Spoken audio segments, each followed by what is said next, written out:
All right, everybody, thanks for tuning in. Today we got something a little bit different. The subject of today's video was not sent here for review. This is my own personal PCP. So I don't do a lot of shooting in my free time, but I decided that I wanted to start. And the Skout Epoch from Skout Airguns was the perfect choice for me. This right here is my rust-free 280Z. Check this out. It's like brand new inside. Anyway, it's got undercoating too, so there's no rust underneath either. Anyway, this is the only place I got good lighting. So let's go ahead and unbox this bad boy. One of the guys I work with at Pyramid Air, my contact there, I mentioned to him that I was getting a Skout, and he said, "Oh yeah, wow, those guys came in and gave us a presentation. They're so amazing." And then he said, "Yeah, you know, those Skouts are the future of air gunning. People just don't know it yet." Then just yesterday, I saw this post on Facebook, and it had an image of the Skout, and in the background there was like a landscape with some lightning, and it said, "The storm over the horizon." So I can't remember who it was. It was probably Tim Swan, because Tim Swan was one of the first guys to get Epoch, and now he has two. So I'm not going full Tim Swan just yet, but I did get mine in red. I got it laser etched with the Airgun channel logo, and I got a long and a short barrel. So my ultimate plan is that I want to end up with a 22. And originally I just wanted the plus, minus, and standard barrel, but then I didn't realize that there was two lengths of barrels. So I'm going to try to get a really badass 22 going, but I'm starting with a 30. So you guys, seriously, hitting a 1-inch target at 100 yards with this should be a no-brainer. So anyway, I'm going to take an airgun journey, and you guys are coming along with me. So let's get this party started. This isn't really going to be a review video. It's just going to be freeform Skout Epoch time. In this video, though, you will learn how to change your barrel. So I think my plan is going to be to try to test out this short barrel, figure out which pellet this likes. There's only 4 to choose from.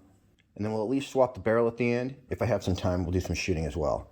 But if not, the next video will be the long-barreled 30 caliber Skout Epoch. This one is the CQB version.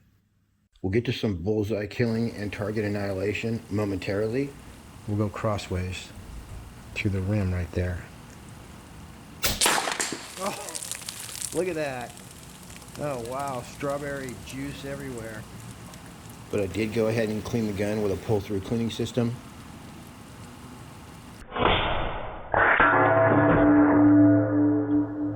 I was in a hurry to shoot it, so I haven't learned how to take the barrel off at this point in the video. I know they just came out with a new Whisper moderator system, and this is coming in all the new models. It can be added to the old models, so I'm not sure how a moderator could get any better than this. Each section has a lot of machine work, let's just say. So that all comes apart. There's a little bit of grease inside it. I went ahead and put it back on. I'm glad I cleaned it. As well, I wasn't sure what to fill it up to, so I just did it to 250 bar. And I was in such a hurry that I didn't even tighten my scope rings down. Guys, what's even more amazing is I just shot that whole 35-yard segment with loose scope rings. So I guess I put them on there, I forgot to tighten them, and we still got groups like that. That was that first 5-shot group, you guys, and that was, I think, another 5-shot group that I screwed up. Because it wasn't like one perfect hole. I was trying to set up at 35 yards, and I ended up being at a very special. Complete with a chainsawing neighbor 40 yards away. It was stormy, crappy weather, actually freezing outside too. So I was shooting from my new shooting spot that I made from inside my house, sniper style.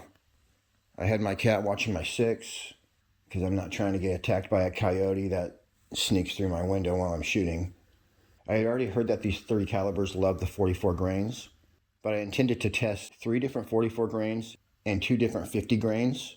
But then the first pellets I selected, which were the JSB 44.75 grains, those did so good I just ended up using them. But I also have FX in 44.8, basically a 30 caliber Hades FX version, which is called the FX Atomic, which is also 44.8. But as I was saying, I never got past the first 10 because they shot so good. We're going to stretch this gun out to 100 yards and beyond, so when we get to that point, we'll probably start to see a difference between the pellets. Obviously, I can shoot slugs with this gun, but we're not even going to touch slugs until a while from now because they have special slug barrels. So there's another guy, I'll leave a link in the description, who's already exploring the Skout with slugs. So if you want to know all about that, just follow his YouTube channel, and I guess he's lighting it up. Look at that. I popped him back sideways with a shot to the side of the 1/4-inch steel. They decided they didn't want to research Sasquatch, so I just blew his head clean off. All right. Now, there's my award for being awesome.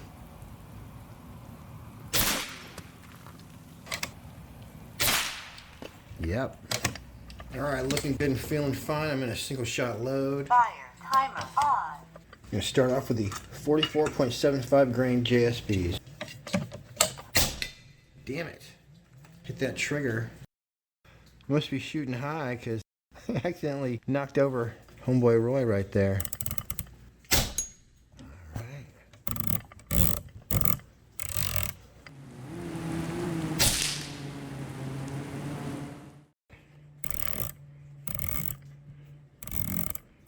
Now I will shoot at that hole. A little more kick than the 25. All right, one shot time. Sure as heck did, right through the hole. The bullseye's gone.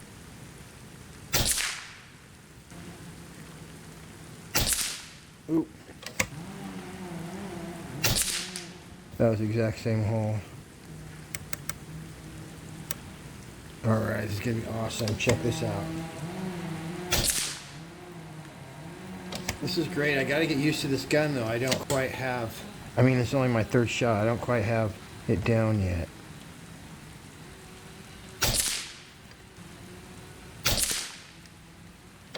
This one's a little harder. This is like a 1/4-inch bullseye. Ooh, slipped on the trigger, dang it. I'm getting confused because my target's downhill, so like that's level right there. 3 through the exact same 30 caliber hole.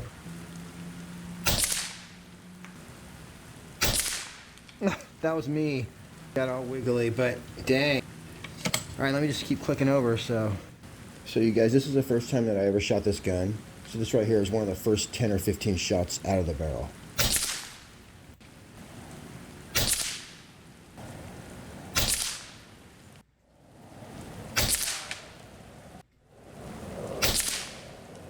Wow, that's literally, you guys, like, that's a 30 caliber hole. I mean, this is literally, these are the first shots I've ever shot with this gun, so I want to keep clicking over, though. Go one click. Right here, I just decided to take out each bullseye with one shot, maybe 2. Yeah, that's it. Oh, slipped on the trigger, still made it.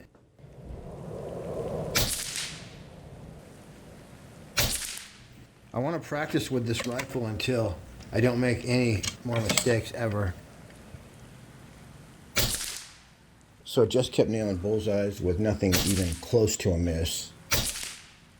So trust me, we're going to see plenty more of that with this gun. Right now, let's move on, and I'll show you how to change your barrel. Watch, I'll just take out the black in this guy.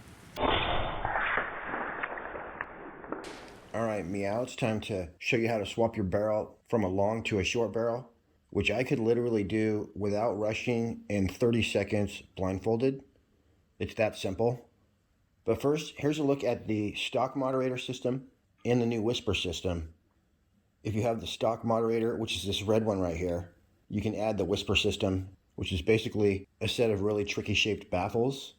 So my black LDC has the whisper system, and this red one here is what's considered to be the stock LDC.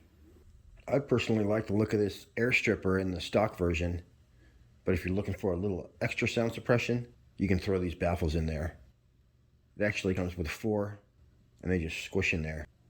So this long thing right here, minus my LDC, is actually called the barrel shroud. So this long one is a 35-inch barrel shroud. Those only cost 99 bucks. What goes inside the carbon shroud is the barrel insert kit. So if you want to change calibers, you just get a new barrel insert kit. They're $249 at Pyramid Air.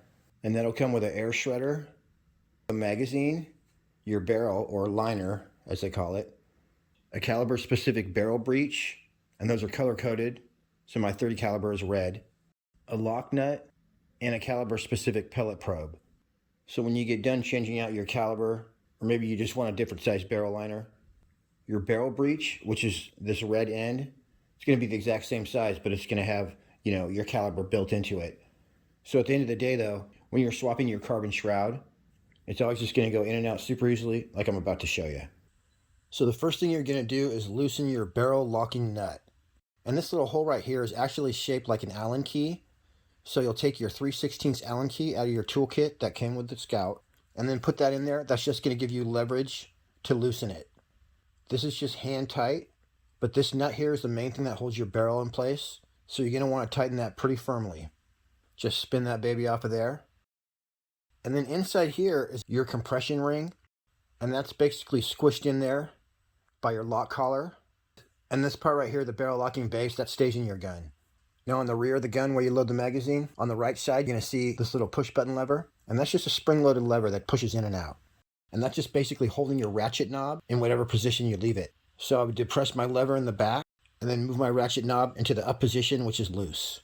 Now everything is loose and free. The only place you're going to have any sort of friction or resistance is right in the middle here, where your compression ring is in there. So basically grabbing right by that compression ring, just pull straight out, no twisting, and once that pops past the compression ring, it's just going to glide right out. Now you can see the end is shaped a very specific way, and it can only fit one way into that rear of the gun, which you see here. So all you have to do is remember to have that transfer port facing down, and you're set.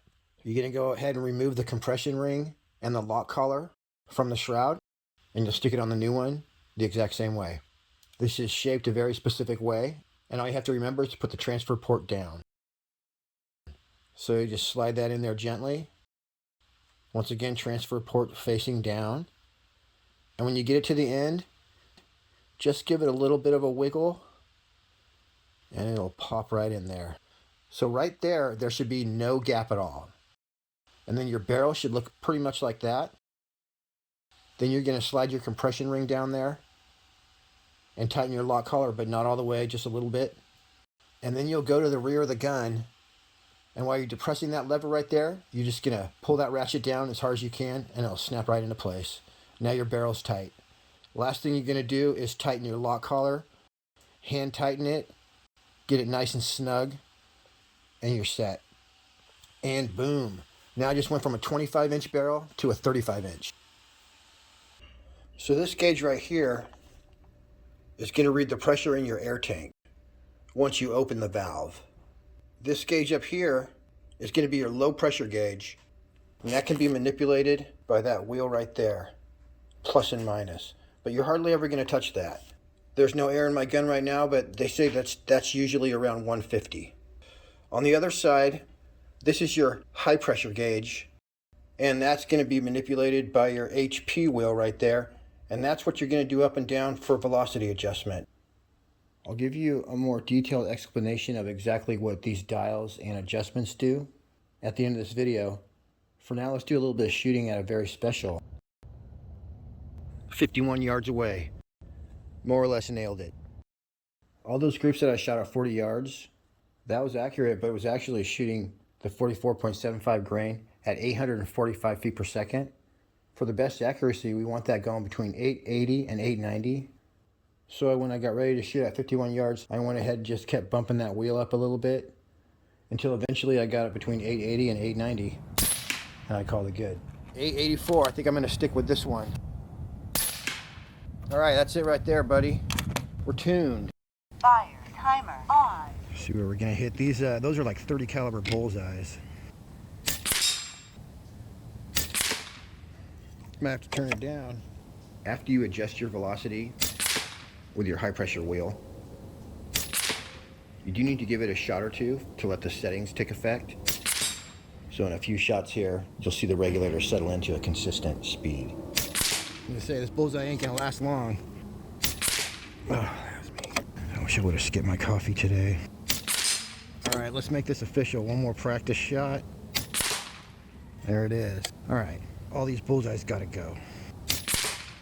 That was like a swish. I could see how adding weight to this gun would be great because it has just the slightest bit kick, but that would take that away. Oh, slipped on the trigger, dang it. Guys, that was totally me, like I wasn't even aimed yet and I hit the trigger. Alright, gotta do it again. I did end up adjusting my crosshairs a little bit more to get perfectly dialed in. And the trigger on this is like a mouse click. Ah!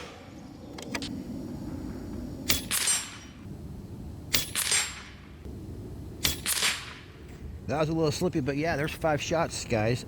You know, I need to keep sighting in a little bit, but it took me a few shots to get completely zeroed. But here's some 51-yard shooting once I was completely dialed in. There it is. All right, now we're officially sighted in. Oh, slip on the trigger, so we'll just do a group on this guy. Guys, I am seriously in no condition to shoot today. We ran out of coffee. I didn't have coffee for 2 days, and then I went and got like one of the strongest kinds and drank it.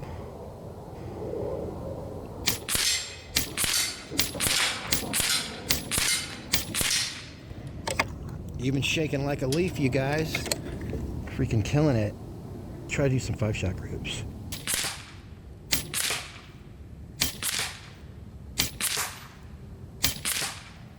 That's it, you guys. That's like what a proper group looks like. And talk about printing groups, you guys. These are the last 3 pellets in my 10. And this 3-shot group is gonna match the one above it perfectly. Looks like I used a Xerox machine. Yeah, I could probably click over one more. So basically that was me shooting my worst, jacked up on caffeine, and also the first time I shot this gun at 50 yards. So amazing accuracy, as we expected.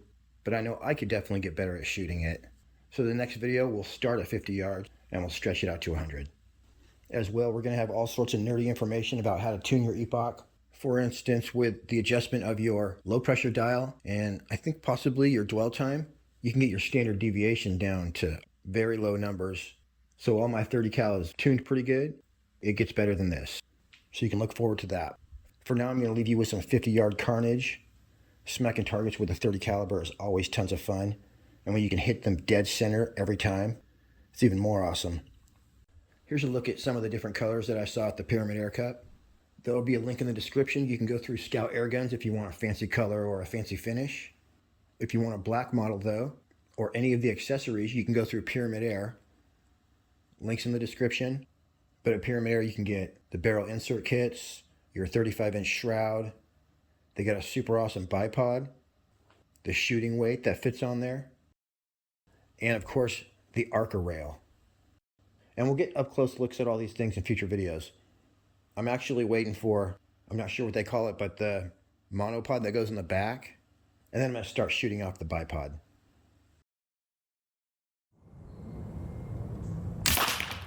Oh my gosh.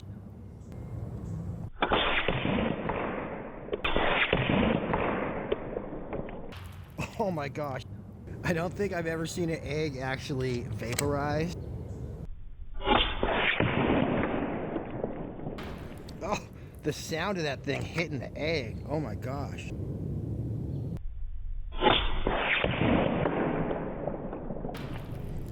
This guy's got a metal head.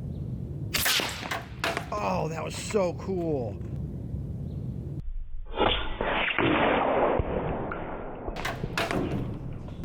That was awesome. Now, this guy's got a plastic head. He's gonna lose it. I'm gonna hit this guy right in the QR code. Oh, man. Wow, it's a popper. Hit this guy right at the top.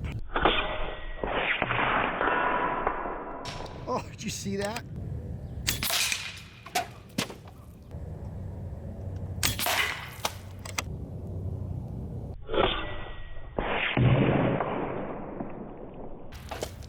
Boy. yeah! That dude launched like straight up to outer space.